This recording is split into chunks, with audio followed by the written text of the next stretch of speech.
Alors bonsoir à toutes et à tous. Donc j'ai compris, plus on diffuse sur Facebook, moins il y a de monde dans le cours.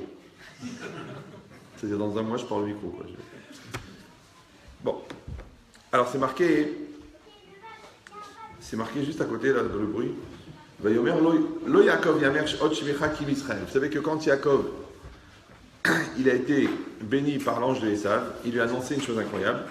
Il lui a dit, non, ton nom ne sera plus Yaakov, qui im Israël, mais Israël. Ça veut dire qu'à partir de ce moment-là, Yaakov, il s'appelle Israël. Maintenant, nous, vous savez, on est les bénés Israël, on est des enfants d'Israël, mais Yaakov, c'était un individu, et Israël, c'est le peuple.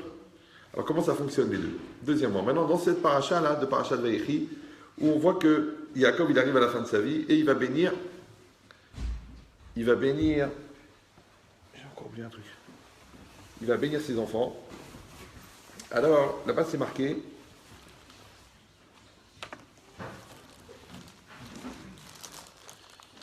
comme ça, Vaïvarech Otam Eloish Asher Kebirkato, Berech Otam. Vaïvarech Otam, il les a bénis, Ish Kebirkato, chaque homme selon sa bénédiction, sous-entendu, il a fait une bracha spécifique à chacun.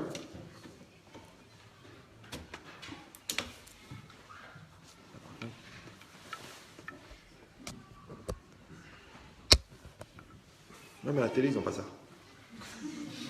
Le gars qui présente, il fait la technique. Alors, Vaïvarech Otam, Ish Asher Kebirkato, Berech Otam. Il les a bénis, que chacun selon sa bénédiction, Berech Otam, il les a bénis. Maintenant, ce langage-là, il est bizarre, parce que c'est marqué Vaïvarech Otam, il les a bénis. Après, c'est marqué chacun selon sa bracha, Berech Otam, il les a bénis. Ça fait deux fois. Deux fois Berech Otam dans un seul pasuk, c'est un peu bizarre. Alors, Rashi, il dit Kolelan, Kulam, Bechol Brachot. Il les a inclus, chacun, dans toutes les bénédictions. Ça va pas. Parce que si tu penses qu'il faut les bénir tous ensemble, alors tu fais une bracha pour tous. Si tu penses qu'il faut les bénir séparément, tu fais une bracha pour chacun. Mais là, Yaakov, il a fait une bracha pour chacun, et après, il les a inclus dans toutes les brachot. Alors, si tu penses que toutes les brachot sont pour tout le monde, il fallait bénir tout le monde directement. C'est bizarre. Parce que c'est marqué Kalelan, c'est klal. Il les a inclus tous dans toutes les brachot. Alors, la logique, c'est comme ça. Elle est écrite, en fait, dans le Bet Yaakov. Le Bet Yaakov, il dit comme ça. Ki Hashem Yaakov moré à la pratim. Le nom Yaakov, lui, il enseigne au niveau des pratim, c'est-à-dire au niveau des détails. Alors là, tu peux te traduire ou au niveau des individus, ou au niveau de chaque élément du détail. Ve Yaakov ou Yud Ekev. Il dit Yaakov, c'est quoi? Ça s'écrit Yud Ain Kuf Bet. C'est Yud Ekev. Ekev, c'est le talon. Et Yud, qu'est-ce que c'est Yud? Il dit chez Yud ou Al-Shem HaChochma. Le Yud, en vérité, dans la Kabbalah, c'est quoi? Et dans la Chassidut, c'est la Chochma, c'est la sagesse. Et Ekev, c'est le talon. Alors il dit comme ça, Imshich Achayut, donc il a attiré la vie. Il dit pourquoi? Achochmat Techaye Barlea, parce que c'est marqué dans le Pasuk, la sagesse fera vivre ceux qui la détiennent. Ad Ekev, jusqu'au talon. C'est-à-dire que Yaakov Avinu, oui, nous on pense que la sagesse, elle est dans la tête. Quelqu'un qui réfléchit, en général, c'est rare qu'il a mal au pied. Maintenant, quand quelqu'un réfléchit, ça se passe dans la tête. Mais, et de la sagesse, elle vient la vie. Mais lui, il a été mocher, il a tiré sa sagesse jusqu'au talon, jusqu'au plus bas de lui. Il faudrait trouver un bébé-site parce que là, c'est un peu énervant. Donc, il a tiré jusqu'au talon sa sagesse, c'est-à-dire qu'il a réussi à avoir cette force-là d'amener.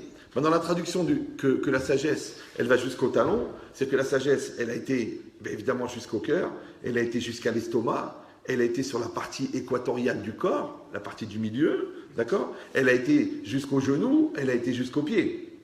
Ça va? Donc quand tu dis que la sagesse, elle est descendue jusqu'au talon, ça veut dire que son émotion, elle était gérée par sa sagesse, sa digestion, elle était gérée par sa sagesse, comment tu manges comme un cheval ou comme un homme, ouais. Sa relation intime, elle était gérée par sa sagesse. Ses jambes, c'est-à-dire son soutien moral, sa force, c'était géré par sa sagesse, d'accord? Ses genoux, ses articulations, la capacité de s'adapter à tous les milieux, elle était aussi gérée par sa sagesse. Et même le plus bas, le niveau le plus bas, le talon, même là dans les situations où l'homme il est le plus bas, et où il serait tenté de devenir un animal ou un chien, ouais, là aussi c'est sa sagesse qui est prioritaire. Et dans tous les domaines, c'est comme ça. Parce que tu vois, les tzadikim, même dans des situations, par exemple, de douleur, on doit leur faire une opération sans anesthésie, ils vont se concentrer et leur sagesse, elle va leur permettre de supporter la douleur. Tu dis, mais enfin, ça fait mal. Il dit, c'est quoi la douleur? Vous savez que la douleur, c'est que le système nerveux, il a des capteurs à l'extérieur qui vont retransmettre l'information jusqu'au cerveau, et c'est ça qui fait mal. Maintenant, quand on fait une anesthésie, c'est pas qu'on a décidé de consacrer une année à une agence de renseignement russe, une année Stasi, bon c'est pas grave. Mais non, c'est qu'en fait, on coupe le contact entre les capteurs, qui sont au bout du corps, on a des millions de capteurs, et le cerveau.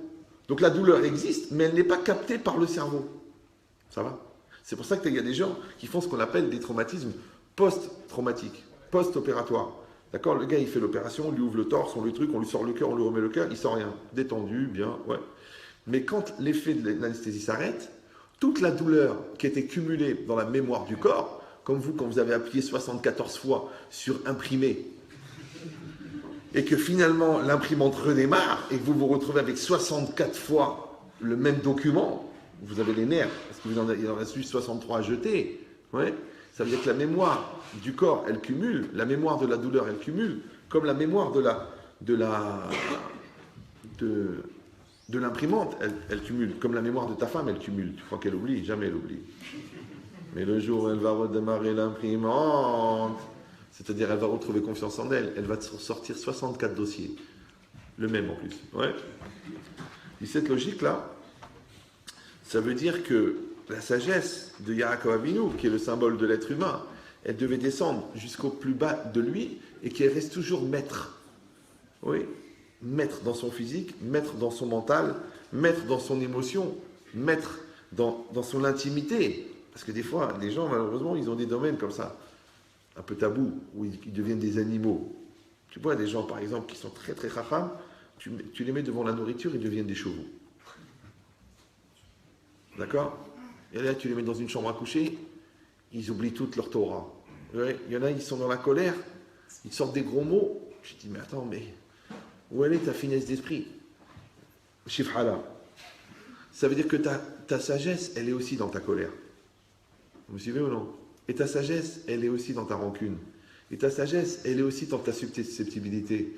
Mais si tu n'as pas géré la susceptibilité, avec toute la sagesse que tu as, tu vas nous faire une crise une crise de susceptibilité, tu vas te braquer, tu vas faire la tête, tu vas truquer, mais pourquoi? Pourquoi?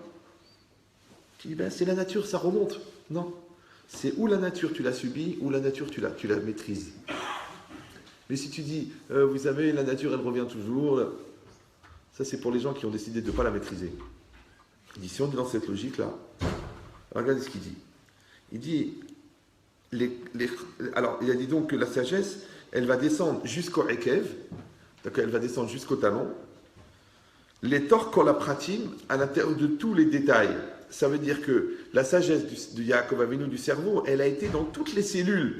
Vous imaginez toutes les millions, des milliards de cellules qui existent à l'intérieur, et la sagesse, elle est redistribuée sur toutes les cellules. Mais aussi, étant donné que Yaakov, il existe, on dit Yaakov Lomet, Yaakov n'est pas mort. Pourquoi? Parce que, étant donné que sa descendance, elle existe, donc lui n'est pas mort. Donc ça s'appelle en français le patrimoine génétique. D'accord?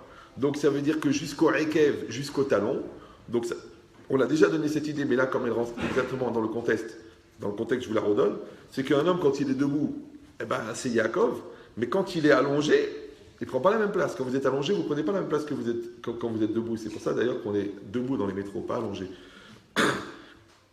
Et bien quand vous allongez Yaakov, le talon de Yaakov, il est maintenant. La tête de Yaakov, c'est l'époque où il a vécu. D'accord? Mais Yaakov est allé, c'est toutes les générations qui descendent de Yaakov, parce que ce sont tous des béné Yaakov, jusqu'au talon. Et le talon, c'est quoi? C'est maintenant, c'est la fin des temps. Parce que comment on appelle la fin des temps en araméen? Igveta, Ekev, Igveta de Meshicha. Le talon du Mashiach.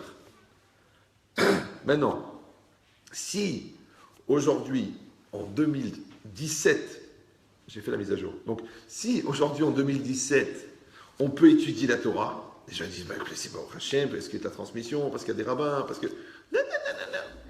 C'est parce que Yaakov Avinu, il était tellement rempli de Torah que le Yaakov individuel et le Yaakov communautaire, oui, jusqu'au bout de ses générations, c'est-à-dire à la dernière, entre guillemets, transformation génétique de son être, il y a encore de la Torah. Il y a encore de la Torah. C'est dommage, je devrais arrêter là pour vous laisser réfléchir, mais je suis obligé de continuer parce que vous n'êtes pas venu pour 4 minutes de cours. Parce que c'est un très grand chidouche. C'est ce qu'il dit. Ad le adorot anemuchim, jusqu'aux générations les plus basses, qui se trouvent malheureusement être les nôtres, chez M kemo ekev, qui sont comme le talon. Chez Aekev, regardez ce qu'il dit, mais c'est violent. Hein. Bon, heureusement, vous n'êtes pas trop nombreux. Il dit chez Aekev ou achelek amita chez Bagouf. Parce que le talon est la part de la mort dans le corps. D'ailleurs, c'est très bizarre. Vous savez pourquoi on appelle les croque-morts des croque-morts? Vous savez? Parce qu'ils croquaient le mort. C'est-à-dire, ils mordaient pour voir si le gars était vraiment mort. Et où est-ce qu'ils mordaient? Au pied. Le pied. D'accord? Ça veut dire que le pied... D'ailleurs, il y a une étude, je ne sais pas comment ça s'appelle, une médecine de la semelle du pied, là, je ne sais plus comment ça s'appelle. La sémiologie, non? La réflexologie, d'accord? Que, en fait, la semelle du pied, elle contient la racine de tous les éléments du corps. Et cet endroit-là, ça correspond au cerveau, et celui-là par rapport à la digestion. L'oreille, c'est pareil aussi. L'oreille, c'est une fiche technique de tout le corps. Le visage aussi. C'est-à-dire que plusieurs fois, on a accès au résumé de la carte intérieure de notre être. Et bien, c'est exactement pareil. Donc, à cet endroit-là, en vérité, c'est le plus bas, et de l'autre côté, à partir de là, tout est redistribué. Donc, c'est normal que dans la fin des temps, oui, ils appellent ça Chelek Amita, Ve'ad Sham, et jusqu'à là-bas, Imshich Yaakov Achayut. Jusqu'à là-bas, Yaakov Avinu, il a fait arriver la Chayut, la vie, puisqu'on a dit que la sagesse, c'est la vie, ouais, parce que la Torah, c'est la vie. L'école Prat Veprat, à chaque individu, c'est-à-dire que de la même manière que chaque cellule de Yaakov Avinu, elle a reçu la sagesse, de la même manière, chaque individu descendant de Yaakov Avinu, jusqu'à la fin des temps, il a reçu la sagesse. Donc, encore une fois, vous devez imaginer le niveau de concentration qu'il avait déjà lui-même. Puisque les 3/4 des gens, déjà la génération d'après, ils ont tout lâché. C'est comme si toi, tu prends un petit concentré, tu as de la menthe. Ah, tu as de la menthe? Ah, tu veux qu'on fasse une petite menthe à l'eau? Oui, bien sûr. Mets un petit peu. Oh, c'est fort, hein? Remets de l'eau, remets de l'eau, remets de l'eau, remets de l'eau. Le gars, il remet 1 million de fois de l'eau, c'est très fort. Tu dis, mais attends, mais ton concentré, il devait être super concentré. Là, c'est exactement pareil. Sur des milliers de générations, on a mélangé, assimilé, développé, changé, subi des expulsions, des souffrances, des peurs, la perte de mémoire, la perte de culture, le niveau spirituel, et quand même, le gars, il se lève un matin, il dit, allez, je vais étudier la yeshiva. Il dit, allez, je vais aller ce soir, je vais aller au cours. Mais comment après 3000 ans de pérégrination, quelqu'un, il peut encore penser à étudier la Torah? Quelqu'un va dire, mais c'est normal, il y a la transmission, il y a des rabbins, il y a le Talmud Torah, il y a l'école juive. Non, ça, c'est la partie extérieure des choses. Mais pour qu'il y ait une résonance, il faut qu'à l'intérieur, la personne, elle se sente. La preuve, vous trouvez des gens qui savent étudier, qui n'étudient pas. Et vous trouvez des gens qui savent à peine étudier et qui ont une soif. Le mec, il a fini de travailler, il est fatigué, il va aller pendant 5 heures se battre avec la Gemara. Parce qu'il a soif. Il a soif de Torah. Et la soif de Torah, elle ne vient pas du conditionnement, elle vient de l'intérieur. C'est-à-dire que des étincelles de Yaakov Avinu, chez lui, elle lui donne. Pour ça, on dit aussi que chaque juif qui reçoit la Torah, il a aussi des étincelles, c'est-à-dire des parties de l'âme de Moshe Rabbeinu. C'est le même principe. Parce que c'est des récepteurs, des capteurs et des transmetteurs. Ils reçoivent, ils transmettent, ils reçoivent, ils transmettent. Donc si toi, tu veux que tes enfants, dans leur gène, ils contiennent la soif de la Torah, il faut que toi, de ton vivant, tu t'imprègnes et tu aies soif de la Torah. Maintenant, si toi, tu n'en as rien à treuf, d'accord? Ne viens pas me dire comment ça se fait que je comprends pas, il est à l'école juive, je paye 600 € par mois, et le mec, il n'a même pas envie d'étudier, il pense qu'à la PlayStation. Je ne sais pas toi-même comment t'étudier, je ne sais pas toi-même comment tu t'accrochais, je ne sais pas toi-même comment tu avais la soif. Ouais, ça s'appelle, dans les textes, ça s'appelle Taroud la Darat Soda. Oui, il est préoccupé de connaître le secret de la Torah. Alors que tu as des gens, tu leur poses une question, ils dorment bien, hein. Ils dorment très bien. Tu dis, mais ça ne te dérange pas? Bon, c'est une question, il dort, rac. En vérité, tu crois qu'il dort après la question? Il dormait déjà avant la question. Comme la philo, des gens il y a des gens qui se posent des questions. Il y a des gens qui digèrent. C'est bon, ça va, j'ai mon sandwich, j'ai mon petit film, j'ai ma copine. C'est bon, ça va, c'est bon. Tu vois, on dirait qu'il y a des couches qui participent à la réflexion, et il y en a d'autres qui participent à la digestion. C'est des couches. Maintenant, tu dois prier. Moi, je ne sais pas s'il vaut mieux prier pour être un chacham en recherche, angoissé, ou alors un bienheureux brel qui n'a même pas de question. C'est vrai, il y a des gens qui disent, la vérité, je ne comprends pas votre problème. J'ai un sandwich tunisien, il est plein, il déborde. Je le kiffe, j'ai le journal dégueulasse, je le kiffe 2 fois. Tu ne comprends pas de quoi tu parles. C'est-à-dire que quelqu'un, il est pris dans une matérialité et il est heureux, et quelqu'un, il est dans une spiritualité et il est malheureux, parce que Marbé, Da'at, Marbé, Da'aga, celui qui augmente aussi, pas le Da'at, mais celui qui augmente la réflexion, ben, il augmente la compréhension. Et la compréhension, quand on augmente la compréhension, il faut être très optimiste. Vous pouvez faire moins de bruit, ça ne me dérange pas. Donc quand on augmente l'intelligence, il faut avoir un terrain familial et personnel très optimiste. Parce que si tu es intelligent et que tu n'es pas optimiste, tu vas crever de nerfs et de déception. Parce que tu vas mettre ton intelligence au service de ton défaitisme et de ta dépression, et tu vas devenir un super dépressif. Donc tu es obligé, quand tu augmentes la réflexion, tu es obligé de développer la simcha. Obligé. Sinon, non seulement que tu peux être dangereux, c'est-à-dire que tu peux être dangereux pour toi-même, mais tu peux être dangereux pour les autres. Parce que ton intelligence, elle va devenir un vice. Elle va devenir de la méchanceté. Mais pas forcément volontairement, involontairement. Comme un pistolet, ça peut partir tout seul. Tu dis, bah, écoutez, l'enfant il joue avec le flingue, il a tué son frère. Mais est-ce qu'on laisse un enfant avec un flingue? Maintenant, tu crois que l'intelligence, elle est moins dangereuse qu'un flingue?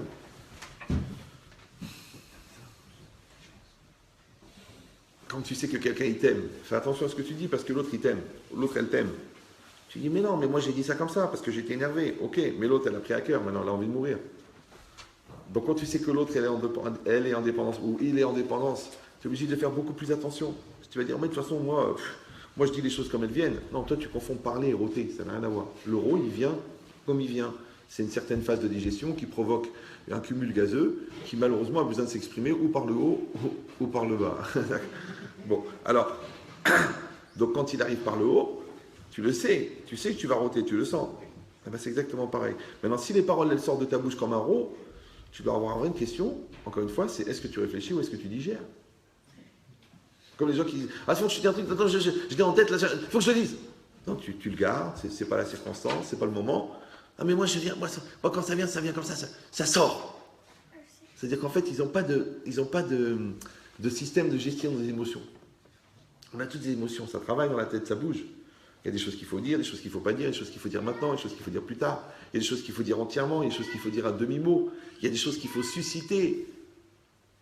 Sont-ils orphelins? J'ai juste une question. Bon, il faut vraiment les tenir, là. Je vais craquer. Là. Donc ça veut dire quoi? Ça veut dire... Non, c'était une bracha, qu'Hachem garde des parents avec une longue vie, et mes nerfs aussi. Alors, donc c'est marqué ici. Ve'Hachem Israël.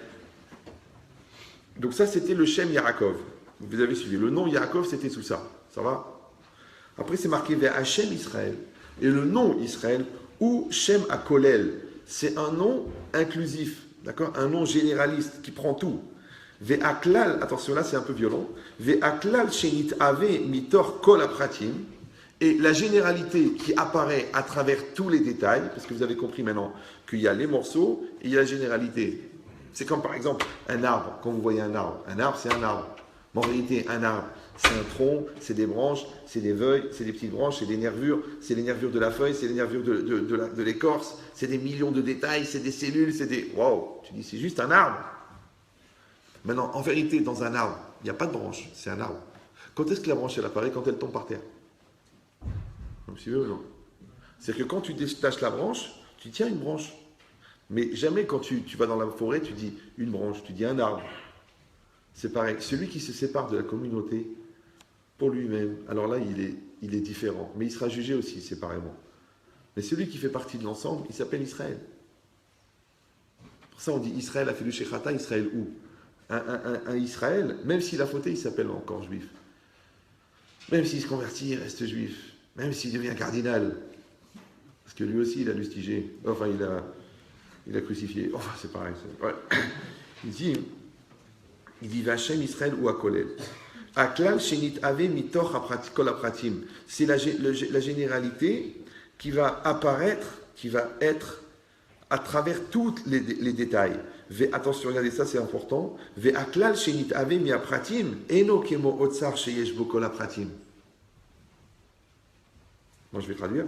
Donc, la généralité qui apparaît à travers tous les détails n'est pas un trésor où sont cumulés tous les détails. C'est pas un sac où tu mets tous les détails. Vous me suivez ou non? Parce qu'un corps, c'est pas un sac où il y a des jambes, des pieds, des yeux, des nez. Non, c'est un corps.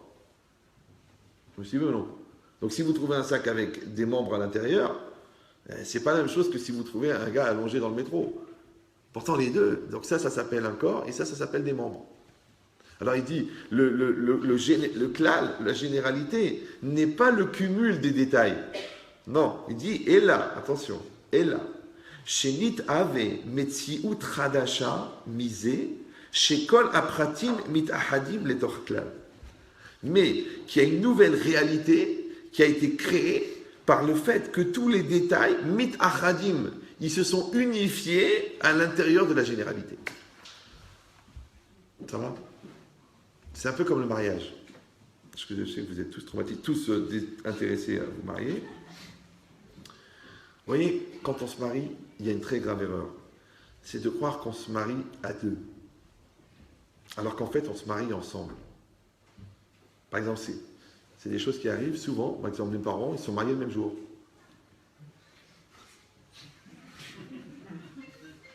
Souvent, les gens mariés se marient le même jour. Alors, ça a l'air d'une blague comme ça, mais comme j'ai arrêté de parler au premier degré quand j'avais 6 ans et demi, donc, c'est pas une blague. Les gens qui se marient le même jour, ça veut dire que ces deux individus, ils ne sont pas mariés ensemble, ils sont mariés le même jour, dans la même synagogue. Il se trouve accessoirement que c'est avec toi. Mais les gens qui sont mariés ensemble, c'est-à-dire que leur projet, c'était pas d'être l'un à côté de l'autre, c'était d'être ensemble. Donc, eux, ils se sont mariés ensemble, et eux, ils se sont mariés le même jour. Donc, c'est pas un jeu de mots. Parce que tu vois, 10 ans après, le gars, il est toujours pas marié. Pourtant, tu as les photos, non? Il dit, ouais, mais j'aime pas ton caractère, j'aime pas ton style, et puis ça me saoule, et ta famille, ta race, ton truc, ton corps. Je comprends pas, tu t'es marié. Tu t'es marié, non? Si on a greffé un bras ici, tu crois que le bras greffé va faire la gueule au corps? Donc t'es pas encore greffé, donc t'es pas encore marié. Voilà. Donc si vous vous mariez, faites-moi plaisir. Si vous vous mariez, mariez-vous. Si vous vous mariez, mariez-vous. Parce que c'est dommage que les gens ils se marient, et en fait ils se marient pas. C'est pour ça qu'ils s'énervent, c'est pour ça qu'ils n'ont pas confiance, c'est pour ça qu'ils n'ont pas un langage commun, qu'ils ne se comprennent pas, qu'ils ne sont pas sur la longueur d'onde, qu'ils n'ont pas les mêmes intérêts, que leur éducation les sépare, que leur corps les sépare, que leurs intérêts les séparent, que leur argent les sépare, parce qu'ils ne sont pas mariés. Donc ils n'ont pas créé une entité nouvelle, parce qu'il y avait le moi et le toi, il faut créer une autre entité qui s'appelle le couple. Et le couple, c'est ni toi, ni moi. C'est pas toi et moi. Quand les gens, toi et moi. Et toi et moi. Non. Je connais la chanson, d'accord? Le couple, c'est ni toi ni moi. Alors je sais ce que vous allez dire. Alors, si c'est ni toi ni moi, c'est qui? Je comprends pas, c'est pas toi, c'est pas moi. Alors c'est ni l'un ni l'autre. Alors c'est rien. Non. Le moi égoïste, le moi de l'amour propre, le moi de la petitesse, le moi de la mesquinerie, c'est pas celui-là. Donc c'est le ni moi. C'est le ni moi mauvais et le ni toi mauvais. Maintenant, quand je suis pas le moi mauvais, j'ai le moi bon qui sort. Et quand toi, tu n'es pas le moi mauvais, tu as le moi bon qui sort. Et la conjonction du ni toi ni moi, ça crée le moi bon. C'est pour ça que toujours je vous dis que pour créer un amour commun, il faut détruire 2 amours propres. Mais si tu dis non, on garde tout. C'est un package pour le meilleur et Le reste, on l'a jamais rencontré. En fait, c'est le pire. Ouais. Non, c'est pareil ici. Quand tu te maries, ouais, tu dois avoir un projet de construire un couple. Alors que les gens, ils croient que comme ils étaient à la choupa, ils sont mariés. C'est une erreur. Tu dis, mais attends, mais les témoins, la bouffe, l'échec, on est mariés, non? Non, non, non, non, non. Ça, c'est rien, ça, c'est... je sais pas, moi, c'est comme si tu mettais une bouteille au frigo, elle ne devient pas un morceau du frigo. Mais elle est dans le frigo. Ça va? Donc, c'est pas parce que vous appelez monsieur et madame que vous êtes mariés. C'est pas parce que vous habitez au même endroit. Il y a des colocs qui habitent au même endroit. Ils sont pas mariés. Tu rentres dans la chambre de la coloc, tu dis bon, on fait un gosse. Elle dit mais t'es fou toi ou quoi là? Déjà tu sors d'abord. Ouais. Tu peux pas. Alors comment tu peux dormir avec la coloc que tu as épousée? Donc c'est ça l'idée. Que Yaakov Avinu, il a ici, en tant qu'Israël, il a créé un klal. Et le klal, c'est quoi? On a dit, c'est pas le cumul de tout. La généralité, c'est pas le cumul de tous les morceaux. C'est une entité nouvelle qui n'a rien à voir, ouais, et qui est le fruit de l'unification des morceaux qui ont créé une nouvelle entité qui n'a rien à voir avec le cumul des morceaux. Ça va? Comme la farine et l'eau, que quand tu les mélanges, ça fait une pâte. Maintenant, quelqu'un qui ne saurait pas qu'on fait du pain avec de la farine et de l'eau, il ne pourrait pas imaginer que ces deux trucs-là, ils sont à l'origine de ce truc-là. Tu vois une belle hala, bien moelleuse, bien truc, et tu vois de l'eau comme ça, de l'eau, et de la farine, c'est une espèce de cocaïne comme ça. Tu dis, mais ça, c'est dégueulasse, vas-y, mange. On ne peut pas boire, c'est insipide. Et la hala, elle est gonflée, moelleuse, grillée. On dirait ta copine. D'accord? Donc, c'est une hala. Comment on a fait une hala avec ça? Eh bien, c'est pareil. C'est pareil. Des fois, tu vois des cahiers, des livres, des amphithéâtres dégueulasses, des chambres de bonne, et tu vois un génie en médecine. Comment un génie en médecine, il est sorti de conditions tellement pourries? C'est pareil. Tu vois, tu fais une petite yeshiva, ça sent mauvais, ça sent le renfermé, les mecs sont... Le gars, il sort une lumière. Une lumière. Comment il est sorti une lumière alors qu'il y avait une ampoule pour 150 élèves? Comment est sorti une chaleur humaine alors qu'il n'y avait pas de chauffage à l'Yeshiva? Moi, je me rappelle, il y avait une table pour 4, on était 8. On a étudié là-bas pendant 5 ans. Tu crois qu'il y en a un qui a dit on est serré? Tu crois qu'il y en a un qui a dit revendication syndicale, j'ai besoin d'un espace vital, il faut que je puisse parler avec les mains? Non, pas Hachem. T'es bien toi? Toi aussi t'es bien? Et toi? Moi je suis bien. Bon Hachem, je suis super. Moi je suis super. Ça veut dire que si tu ne travailles pas tes midotes en même temps que tu développes ta tête, tu es un brel intelligent. Vous avez compris l'idée? C'est qu'après, quand tu vas rentrer dans un studio avec ta femme, tu diras, mais on est au paradis ici. Alors que si tu as grandi dans 600 mètres carrés, le jour, tu as à peine de quoi te payer une chambre de bonne, tu dis, je vais mourir. C'est tellement bas, je ne peux même pas me pendre. C'est une nouvelle, celle-là, notez-la. Donc ça veut dire quoi? Vous avez compris que Yaakov, en fait, c'était la dimension de l'individu. Et Israël, c'est la dimension du clan. Oui, c'est la dimension du peuple, c'est la dimension de la communauté. Maintenant, dans l'individu, attention, et ça c'est compliqué, ils sont contenus tous les potentiels. Ça s'appelle les pratim. C'est intéressant que prat, ça veut dire détail, ouais, et prat, ça veut dire aussi séparer. L'ifrot, ça veut dire mettre de côté, séparer. Maintenant, quand est-ce que quelque chose se sépare? Quand ça sort de la généralité. D'accord? Donc maintenant, mais d'un autre côté, tous les pratim, en vérité, ils contiennent toute la personne, mais en concentré. Un peu comme l'ADN. Par exemple, si tu laisses des traces d'ADN quelque part, on peut te retrouver. Tu dis, attendez, vous me voyez, vous, là? Il y avait une caméra ici? Hein? Alors, de quoi vous m'accusez? Manque de peau, baba. On a retrouvé un petit peu de... comment ils appellent ça? De la matière séminale. Oui, on a trouvé une goutte de sang. On a trouvé un cheveu. On a trouvé de la salive. Tu as postillonné. Ta mère, elle te disait, fais attention quand tu parles. Et ben voilà. Et grâce à ça, on a pu t'accuser de viol et tu vas faire 10 ans de prison. Juste parce que tu as postillonné. Et ben, toi qui te plaignais dans le bavé, ben, tu vas baver encore. Ouais. Donc tu vois, mais tu dis, mais je comprends pas, mais comment ce petit truc qui est invisible, il faut un microscope, il contient toute ma personne, ça s'appelle l'ADN. c'est l'ADN. Et l'ADN avec un Yud à la fin, ça fait Adon Aï. Et Adon Aï, c'est Meler Kol HaKochot, c'est lui qui détient toutes les forces. Et comme c'est lui le roi de tout, alors son nom il est marqué partout. L'ADN il est partout. T'es pas content? C'est marqué. Bon, c'est un jeu de mots, hein, parce que les goïms, ils n'ont pas choisi ADN en pensant au bon Dieu. Oui, non, j'en vois qui... Ils adorent, quand ils comprennent plus rien, ils sont contents. Mais non, c'est quand c'est compréhensible qu'il faut trouver ça extraordinaire, c'est pas quand c'est incompréhensible. C'est des jeux de mots, c'est rien, c'est des... Bon, c'est pas grave. Alors, disons ici c'est marqué que le klal, ouais, et ça c'est ce qui est marqué, le klal, la généralité, elle se retrouve dans les prates. C'est-à-dire que tu vois le petit-fils, tu dis, tu es le petit-fils d'un tel, toi? Pourquoi? Parce que le grand-père, c'était la généralité. Ensuite, on l'a découpé en 50 petits-fils, et chaque petit-fils, il contient les éléments de la généralité. D'accord? C'est pareil, c'est comme une famille. Une famille, normalement, si on a fait le vrai travail de la famille, c'est-à-dire beaucoup d'amour, beaucoup de solidarité, beaucoup d'échanges, que chaque enfant, on lui a appris à développer son indépendance, mais en même temps, on lui a dit, n'oublie pas que tu fais partie d'une famille, n'oublie pas que tu dois respecter une famille, n'oublie pas que tu dois respecter une maison, n'oublie pas que tu dois respecter ton petit frère et tu dois écouter ton grand frère. Donc, qu'est-ce qu'on a fait en vérité? On a fait la soudure des éléments pour que ça s'appelle un ensemble de personnes et en même temps une famille. Alors, il y a des familles, on fait très attention à développer chacun, et c'est vrai que grâce à Dieu, chacun est développé, et l'autre il est devenu docteur, et l'autre il est devenu rabbin, mais ils ne se parlent jamais. Alors, on dit en français, ils n'ont pas le sens de la famille. Ça veut dire qu'au départ, quand on a fait le développement, on n'a pas fait le développement sur les deux plans. Le plan individuel et le plan familial. Oui, le plan individuel et le plan fraternel. La fratrie.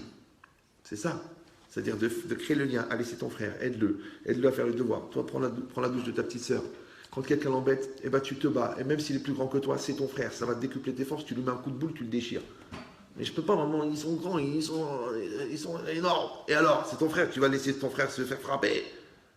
Vous savez qu'un fou nerveux, il est plus dangereux qu'un baraqué calme. Ouais. Donc c'est ce qui s'est passé. Donc qu'est-ce qu'elle a fait? La maman, elle a donné le sens de la famille à chacun. D'accord? Donc tu vois, on prend un élément général qui s'appelle l'ancêtre, on fabrique des détails. Les détails, ils contiennent chacun la généralité du général. Le général, il se reproduit à l'intérieur de nouveaux détails. Donc ça ne s'arrête jamais. Donc le général, il contient le détail contient le général. Voilà. Ainsi, c'est ça. Donc c'est pour ça que Yaakov Avinu, il a béni. C'est quoi il a béni? Il a béni chacun. Pourquoi? Parce que chacun est différent.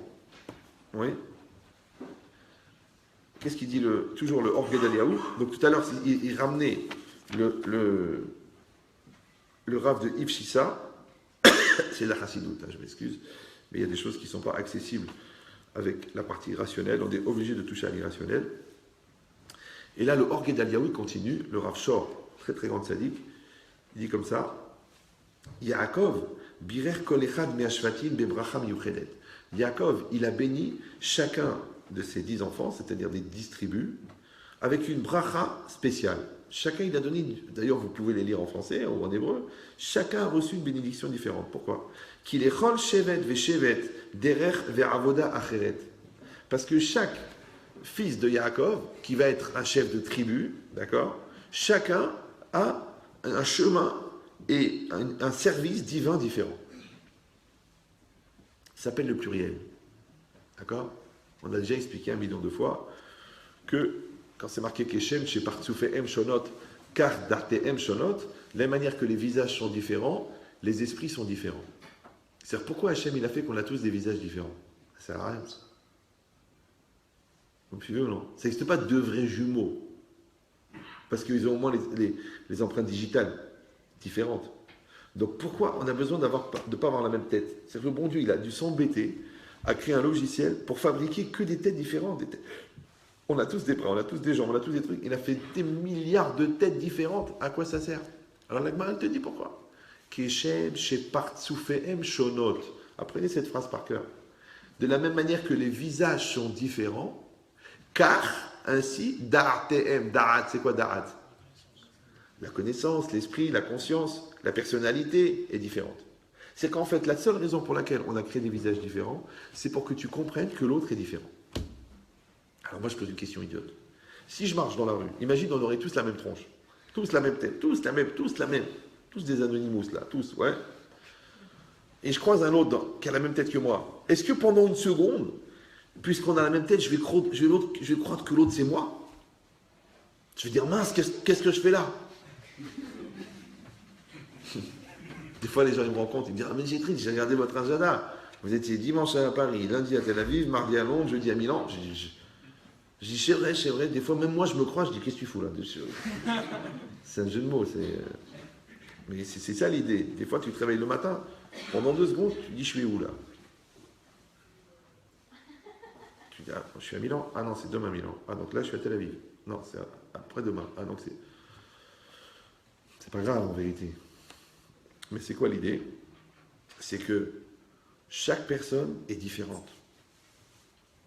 C'est pour ça que les gens ils veulent se rassurer à créer des généralités. Il y a les gros, il y a les maigres, il y a les intellos, il y a les religieux, les pas religieux, les goy, les feuges. En vérité, ça sert à rien. Ça sert à rien. Et si quelqu'un va dire oui, mais enfin ça devient compliqué, parce que si je dis que chacun est différent, et que chacun a un mode de fonctionnement différent, et que moi, je dois m'adapter à tout le monde, alors comment je vais fabriquer un logiciel qui s'adapte à tout le monde malgré la différence de chacun? C'est pour ça qu'on préfère comme ça. Il y a les Tunisiens, les Marocains. C'est ça l'amalgame. Ouais. L'amalgame, c'est de mettre tout le monde dans la même gamme. C'est la même gamme. Ouais. Non, tu dois dire, alors comment tu vas faire? Alors moi, je vous donne un conseil qui n'engage que moi, et au pire, j'ai raison. C'est qu'au lieu d'essayer d'imposer à l'autre le schéma que tu te fais par rapport à ce que tu perçois, qui est déjà beaucoup, hein, je vous dis la vérité, la façon de se tenir, le truc, la façon d'être habillé, les gestes des mains, la sueur sur le front, sur le nez, le balbutiement, déjà tu as 1 million d'éléments. Avant que la personne elle parle, déjà tu peux lui raconter sa vie. C'est rationnel, hein, je ne parle même pas de perception. Les gens des fois ils disent grave, qu'est-ce que vous sentez? Je dis, pour l'instant je sens ton haleine, si tu peux t'écarter. D'accord?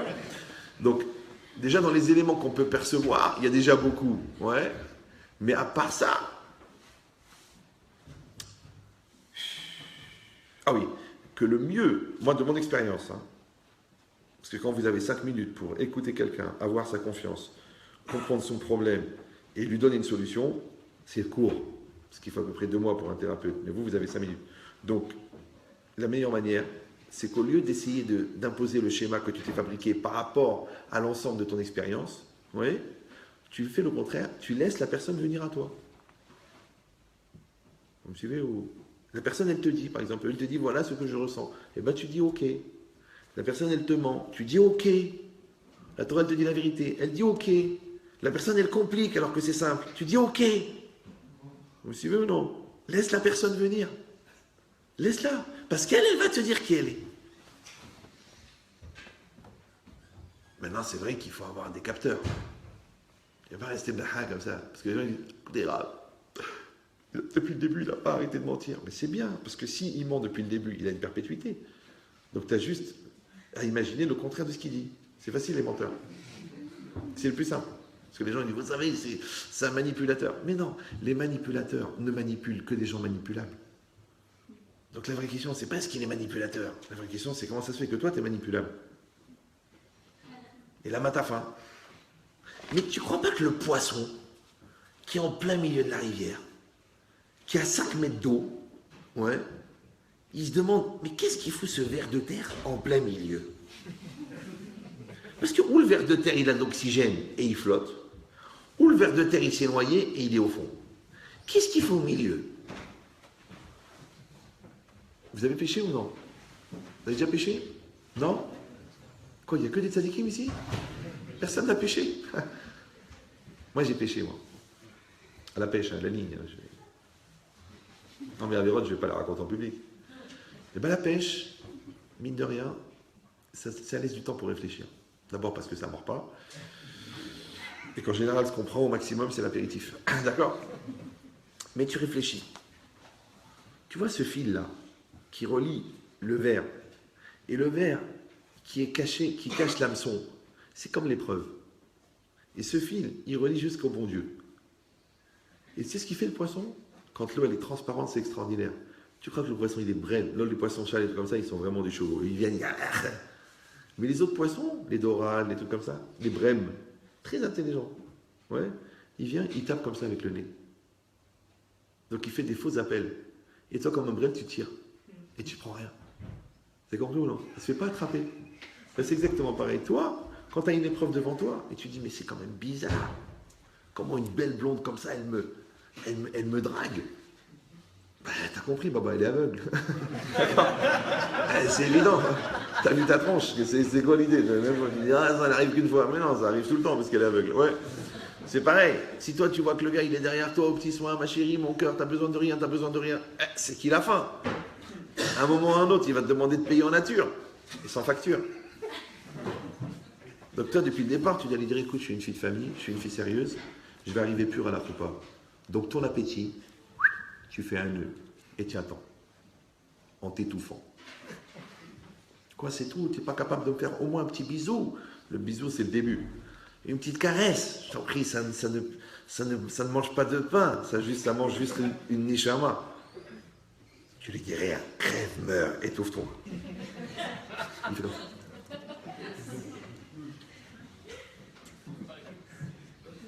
C'est la fille du Rabbi Chetri, tu te laisses toucher par un inconnu, toi? Tu peux pas, il vient pour toucher. Toujours avoir un crochet à viande sur soi. Toujours. Comme ça, il croit que tu l'as chopé, c'est toi qui l'as chopé. Donc cette logique-là, on est parti loin là. Je ne sais pas si c'est le Facebook qui fait cet effet, mais alors, c'est marqué ici que Yaakov Avinu, il a béni chacun de ses enfants avec une bracha différente. Il dit comme ça. Pourquoi? Parce que chacun a un chemin, c'est que chacun a une personnalité, et chacun a une démarche, et chacun a une approche différente. Où le Kol Shevet Yesh Sha'ar Meyuchad les Ma'ala. Et chaque tribu a une porte en haut, c'est-à-dire dans le ciel, qui est dire, comme c'est marqué, Sha'ar Reuven Echad. Ouais, la porte de Reuven, elle est 1. Vous savez pourquoi il y a 12 mazalot, l'horoscope? C'est quoi les 12 signes? En vérité, ça correspond aux 12 tribus. D'accord? Et les 12 tribus, ça correspond à 12 espaces dans l'espace. Ouais, c'est-à-dire que les 12... comment ça s'appelle? Les 12 constellations, en vérité, c'est quoi? C'est que, vous savez que l'univers, il est que les schémas physiques du monde spirituel. Donc, Hachem, il envoie une volonté profonde que le monde soit, et cette volonté, elle passe par ce qu'on appelle les 10 sphirotes, donc c'est 10 mondes spirituels. Ensuite, elle traverse tout l'univers, et ensuite, elle arrive sur la Terre. Maintenant, les transformateurs qui vont redistribuer cette énergie, eh ben, quand tu dis l'influence de Jupiter, l'influence spatio-temporelle, par exemple, tu es né à tel endroit, tel jour, à telle heure, donc tu étais sous l'influence de telle planète. Mais ce n'est pas que la planète, elle t'influence. C'est que Hachem, quand il va redistribuer sa volonté, cette volonté-là, à tel endroit, à tel moment, tel jour de la semaine, telle heure du jour, tu ne vas pas avoir le même mazal. Maintenant, il y en a qui va regarder que la partie entre la constellation et l'homme, et il y a celui qui va comprendre que la constellation, elle n'est qu'un transmetteur du Ratzon Hachem. Suivez ou non? C'est comme tu dis, voilà, celui qui naît à telle période, il va avoir de la richesse. Maintenant, parce que cette constellation, elle contient un potentiel de richesse. Maintenant, quand Hachem, il va te faire naître à telle constellation, donc tu vas être sous l'influence de tel astre, mais ce n'est pas l'astre, c'est que ça redistribue la volonté d'Hachem à travers cet astre. C'est comme si tu prends le gâteau, tu le mets au four, il cuit. Mais le même gâteau, tu le mets au congélateur, il devient congelé. Maintenant, c'est le même gâteau, c'est le même cuisinier, mais il n'a pas utilisé les mêmes outils. Eh bien, il y a un outil qui s'appelle cette constellation, un outil qui s'appelle cette constellation. Donc les croyants, ils vont dire Dieu, il utilise la constellation, et les non-croyants, ils vont dire la constellation a une influence. Ça s'appelle l'influence des astres, ce qu'on appelle l'influence qui crée des désastres. L'influence des astres. Bon. Alors c'est marqué ici que chaque tribu a un signe. D'accord? C'est pour ça que les 12 tribus ils correspondent aux 12 signes du zodiaque. Maintenant, si on dit que chaque tribu correspond à un signe, donc que chaque tribu a reçu une certaine influence divine, donc il va redistribuer une certaine influence. C'est-à-dire que dans l'absolu, je sais que c'est un peu compliqué, mais en fait, avec chaque tribu, on aurait pu faire un peuple différent. Nous, on s'appelle le peuple d'Israël. Mais en vérité, avec la tribu de Gad, on aurait pu faire le peuple de Gad. Ouais, avec la tribu de Shimon, on aurait pu faire la tribu de Shimon. Non, Hachem, il a dit, vous allez faire un seul peuple avec différentes tribus et donc différents attributs. C'est les différences. Alors il dit comme ça, qu'il école echad miashvatim yesh derech meyuchad. Parce que chacun des tribus a un chemin unique. Ve'em neged ayud bet mazalot, et c'est ce qui correspond aux 12 constellations. Ve'abrachot shel Yaakov ayud l'école echad kefi shorsho. Et les bénédictions que Yaakov a fait, elles étaient pour chacun selon sa racine. Ve'imshich abracha ariuya kefi shorsho. Donc, et il a fait se perpétuer, se continuer la bénédiction. Ah, le Satan. Du coup, c'est la prise qui ne marche pas.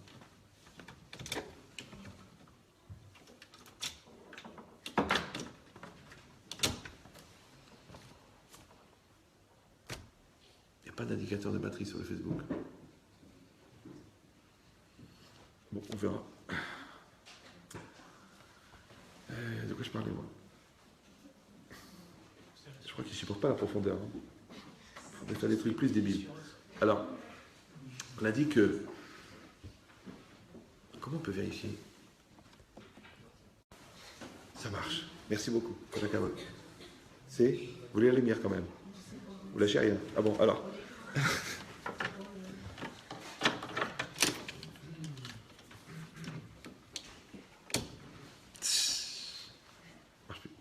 C'est celle-là, là? C'est pas grave. On va essayer d'amener la lumière d'ailleurs. Alors, donc... Alors il dit comme ça. Donc quand Yaakov Avinu, il a béni chacun de manière individuelle pour ramener sa bracha selon la racine de chacun.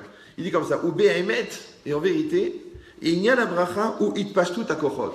C'est quoi la bénédiction?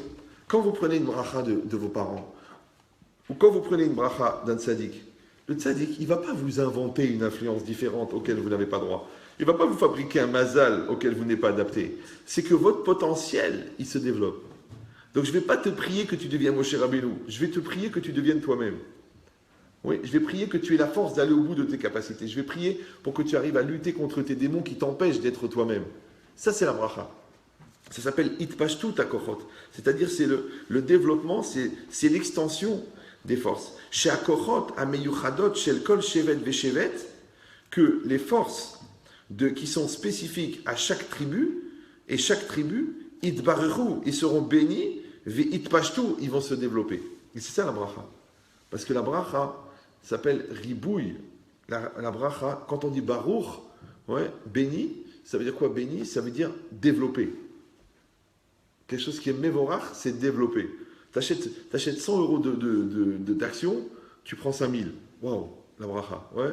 Tu prends 3 petites pommes de terre, un peu d'oignon et un petit morceau de viande, tu donnes à manger à 15 personnes. C'est la bracha. Vous mariez à 2, en 15 ans, vous êtes 14. Puis, c'est la bracha. Tu l'épouses ta femme à 60 kilos, en 10 ans, elle est à 120. Bon, en plus, elle s'appelle bracha. D'accord? C'est la bracha qui déborde de partout. C'est le Rav, c'est le Lid qui l'a dit. Il dit, aval, il dit comme ça. Donc, Yaakov Avinu, il a prié, encore une fois, pour que les capacités de chacun se développent. Aval Yaakov Avinu keshebicham shekol echad itpashet kechotav. Quand Yaakov a prié pour que chacun puisse développer ses forces, donc pour développer sa différence, vous avez compris, parce que chacun était différent. Et Yaakov, il a prié pour que chacun développe sa différence. Igbil, ça c'est beau ça. Igbil itpashtutam. Oui, il a limité leur développement. Sheye a itpashtut ad shetiye yecholet sheitiachadu yachad betochaklan.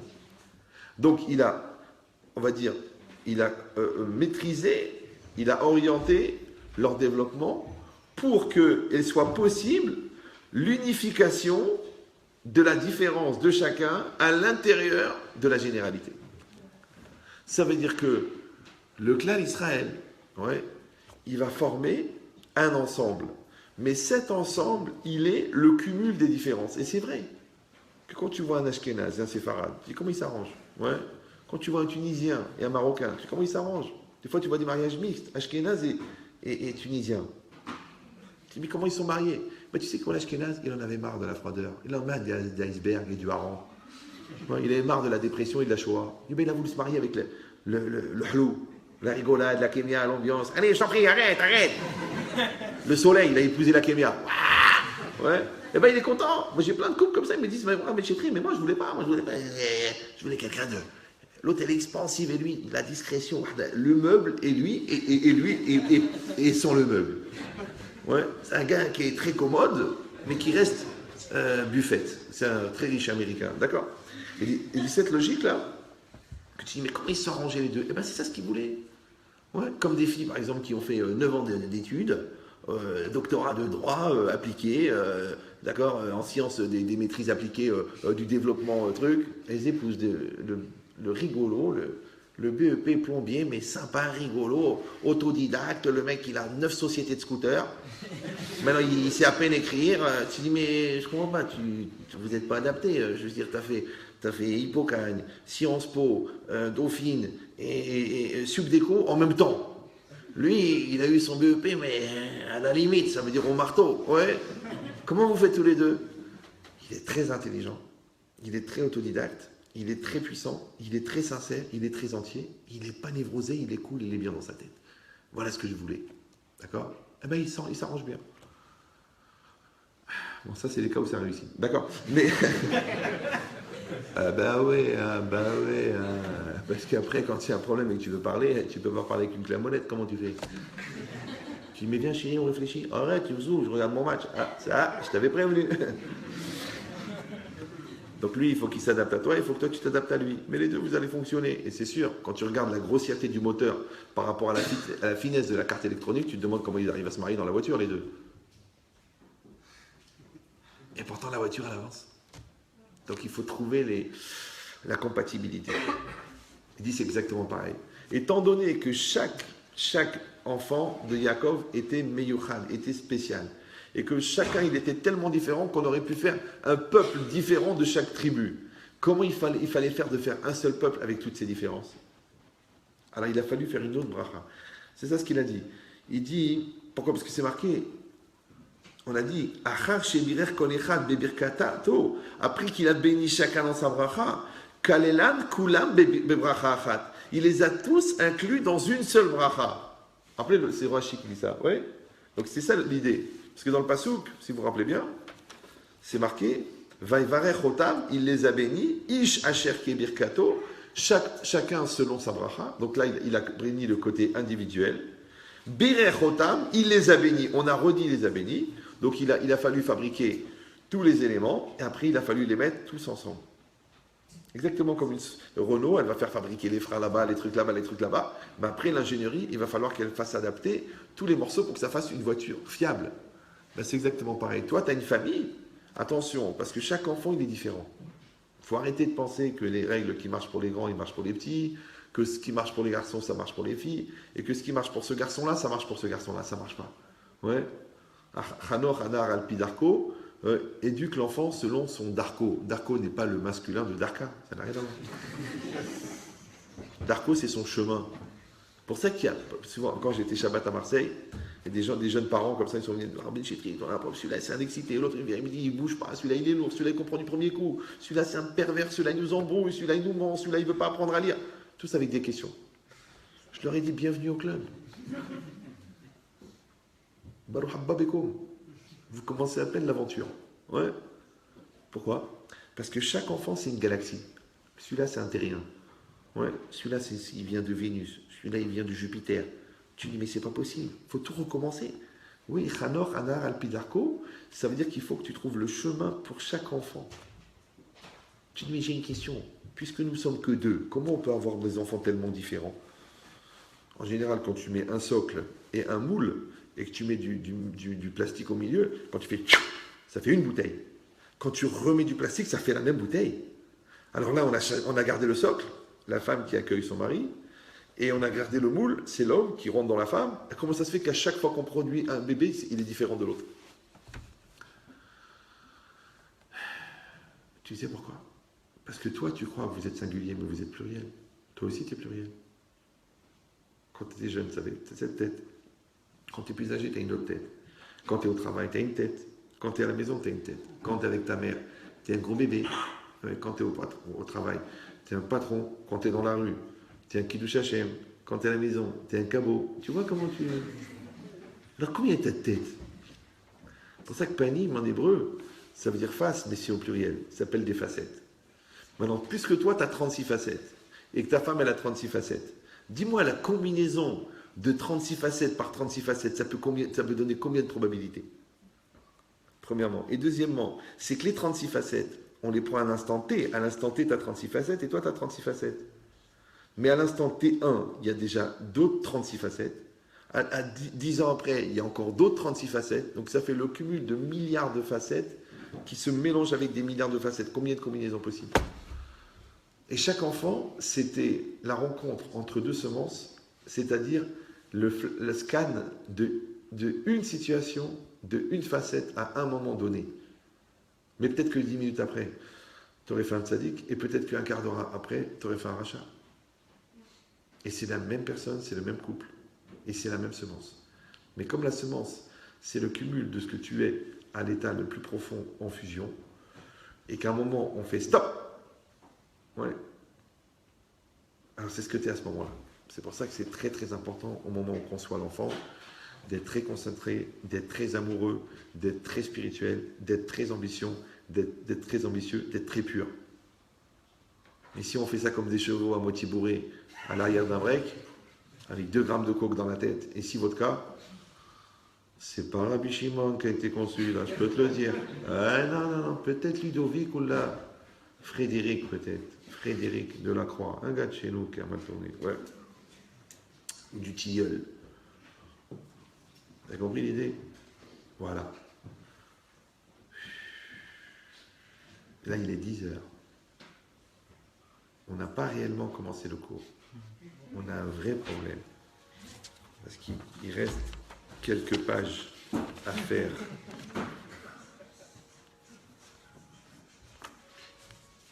Vous pouvez l'éteindre, ça, non, bon, c'est pas grave. Couloir de Mazello. Moi, je termine à 10h30, de toute façon. Je suis syndiqué, donc je peux plus me permettre. Alors, il dit comme ça. Il dit, c'est pour ça, donc Yaakov Avinu, il a prié pour que, à part le développement du côté unique de chacun, ils réussissent à faire une unicité de tous ensemble. Shiye Shayach Akol Ele Shifte Israël. Ouais, pour que le pasuk où il dit voici toutes tes tribus Israël, ils puissent s'accomplir. Sheitiachadu Yachad Betor Klal Israël. Qu'ils s'unifient tous dans le peuple d'Israël. Vous savez que c'est que Israël, le peuple d'Israël aujourd'hui, d'accord, les Israéliens, c'est le plus grand cumul de nationalités différentes. Quand j'étais jeune, j'avais un truc sur Israël, comme ça, un petit bouquin, et il montrait tous les visages d'Israël, d'accord? Parce qu'il y a des gens du Ouzbékistan, et des gens de Paris, et des gens de La Rochelle, et des gens de Chine, et des gens de... Et c'est tous des Juifs, tous. Tu dis, mais ils n'ont pas la même tête, ils n'ont pas les mêmes trucs, c'est vrai. L'autre, il mange le cafard écrasé, cachère, d'accord? L'autre, il mange la dafina, c'est le même goût, mais c'est pas la même tête, d'accord? L'autre, tu dis, mais comment ils peuvent s'unir? Ils n'ont rien à voir. Ils n'ont rien à voir. Comment un juif d'Ouzbékistan, il a un rapport avec un juif hongrois? Enfin, hongrois qui est de là-bas, ouais, d'accord, ouais. Et pourtant, tu dis, Gadal, Vit, Kadash, tout le monde répond, Amen. Vous avez compris ou non? Ça veut dire que ce qui réunit le peuple d'Israël, en vérité, c'est la Torah. Parce que l'autre, il ne va pas supporter de manger épicé, et l'autre, il trouve ça insipide, d'accord? L'autre, il lui faut du piquant, et l'autre, il aime de la couleur, et l'autre, il veut que ça soit bien revenu, et l'autre, on dirait que ça sort du sac de congélation, il dit, mais c'est bon, il n'y a aucun goût. Bon, c'est la recette ashkénaze. Tu dis, c'est pour revendre, ou vous recuisinez les restes? D'accord? Et tu veux pas, l'autre, il a mis 50 trucs, elle a fait revenir des oignons, et l'autre, il n'y a rien. Le poireau, il est là, dans l'eau, il flotte.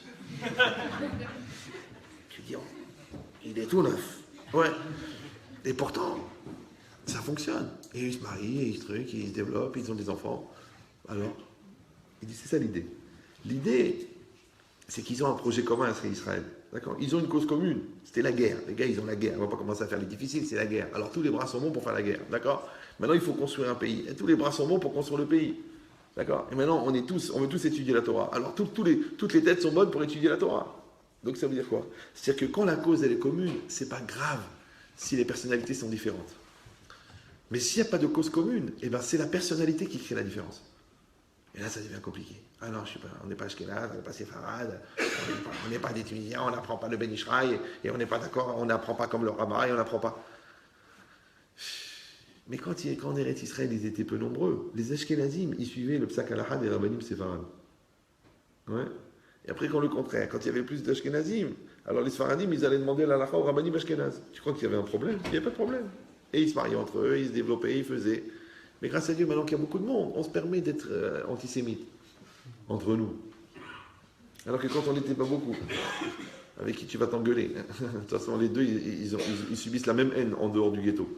Donc ils étaient obligés de rester à l'intérieur, même s'ils devaient partager la même part du gâteau. Bon, il dit ça, c'est marqué.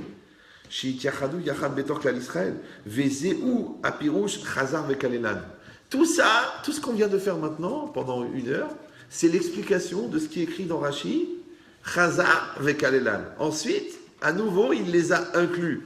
D'accord? Donc il les a séparés en faisant une bracha pour chacun, et ensuite il les a inclus en faisant une bracha pour tous. Shebirecham be'ofan sheyeh beyecholatam leitkalel betoch haklal. Ouais, il les a bénis de manière spécifique afin qu'ils puissent fonctionner ensemble, dans un clan. Donc ici, c'est marqué le principe du klal et du prat, le principe de l'individu et le principe de la communauté. Et dans tous les domaines, c'est pareil. C'est pour ça que le Rav Shmulevitz, il amène plusieurs exemples. Il dit par exemple, quand on a fallu construire le Mishkan, le sanctuaire pour faire résider Hachem, c'est marqué là-bas, Arachir lo yarbe, ve'ada lo yamaït. Chacun devait donner quelque chose. Chacun devait donner une part. Il devait participer à la fabrication du Mishkan. Maintenant, Akadosh Baruch Hu, il n'a pas besoin des hommes. Si veut ou non. Si Hachem il veut qu'on lui construise un palais tout en or, il va inspirer un gars, il va lui dire tiens, va creuser à cet endroit-là. Le gars, il va trouver 37 millions de tonnes d'or. Et par générosité, il va dire bon, je peux donner le maaser. Alors il va donner quelques milliers de tonnes d'or, on va faire le Mishkan en or. Donc le bon Dieu, il pouvait se faire lui-même le Mishkan, pas besoin de toi. Il dit non, mais c'est un donateur. Oh, il fatigue. Mais qui c'est qui a donné la slacha au donateur? Et qui c'est qui lui a donné un tel shefa que le mec il trouve normal de donner une petite part? Parce que s'il avait fait trouver 360 tonnes, il lui avait dit donne 360 tonnes, le mec il aurait dit je peux pas, c'est le maaser. Donc le bon Dieu il est obligé de te donner 10 fois plus pour que toi tu trouves normal de donner un dixième.